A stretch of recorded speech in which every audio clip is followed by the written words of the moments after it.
Hi everyone. Today we're going to read a book. It's called The Invisible String, and it's about connecting to the ones that you love, even if you can't physically be with them.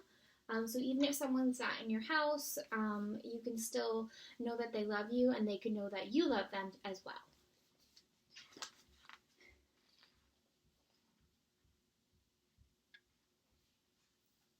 Liza and Jeremy, the twins, were asleep one calm and quiet night.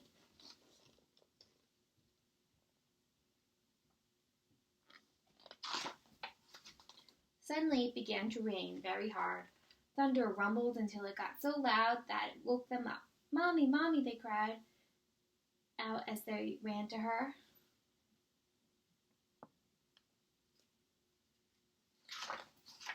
"Don't worry, you two. It's just the storm making all that noise. Go back to bed." "We want to stay close to you," said Jeremy. "We're scared." Mom said, "You know we're always together no matter what. But how can we be together when you're out here and we're in bed?" said Liza.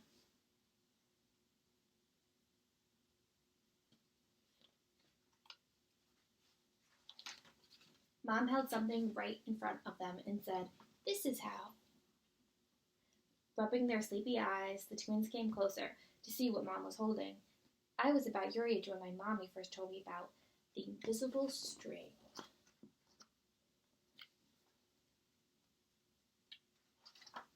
"I don't see a string," said Jeremy. "You don't need to see it in the You don't need to see the invisible string. People who love each other are always connected by a very special string made of love."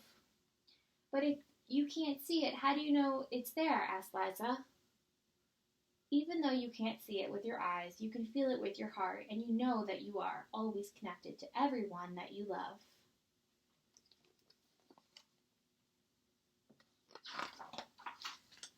"When you're at school and you miss me, your love travels all the way along the string until I feel it and tug on it with my heart. And when you tug on it right back, we feel it in our hearts," said Jeremy.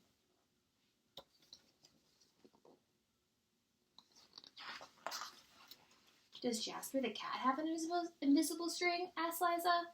Sure she does," said Mom. "And best friends like me and Lucy?" asked Liza.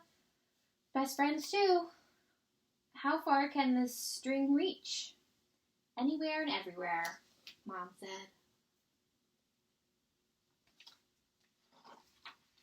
"Would it reach me even if I were a submarine captain deep in the ocean?" asked Jeremy. "Yes," Mom said, "even there."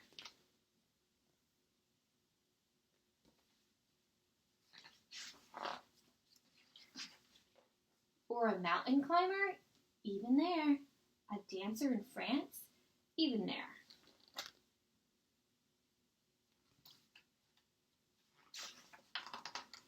"A jungle explorer?" "Even there."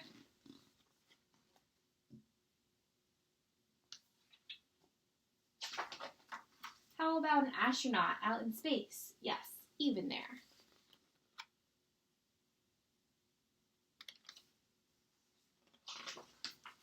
Then Jeremy quietly asked, "Can my string reach all the way to Uncle Brian in heaven?" "Yes, even there."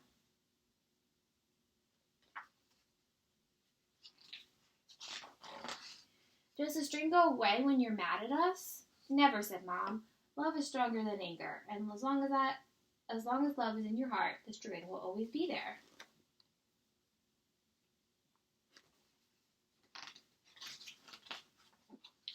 "Even when you get older and can't agree about things, like what movie to see, or what game to play in the back seat, or what time to go to bed, or, oh, that's right, you should be in bed."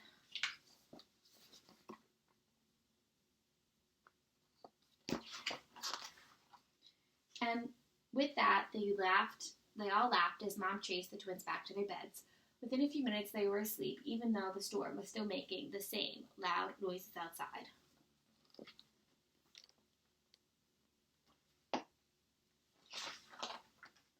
As they slept, they started dreaming of all the invisible strings they have, all the strings their friends have, all their friends have, and all their friends have, until everyone in the world was connected by invisible strings.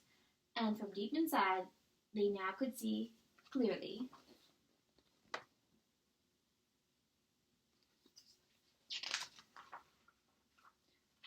No one is ever alone.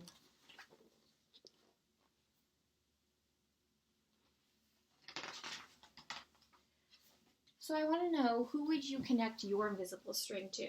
Maybe it's a friend that you haven't been able to see in a while that you usually go to school with, or maybe it's your teacher who you haven't been able to see, or maybe it's a grandparent, or maybe it's a parent who lives in a different house, or maybe a brother or sister, or someone who lives maybe in a different country. So I want you to think about who you would attach your invisible string to, and just always remember that you can be connected even if you're actually not together.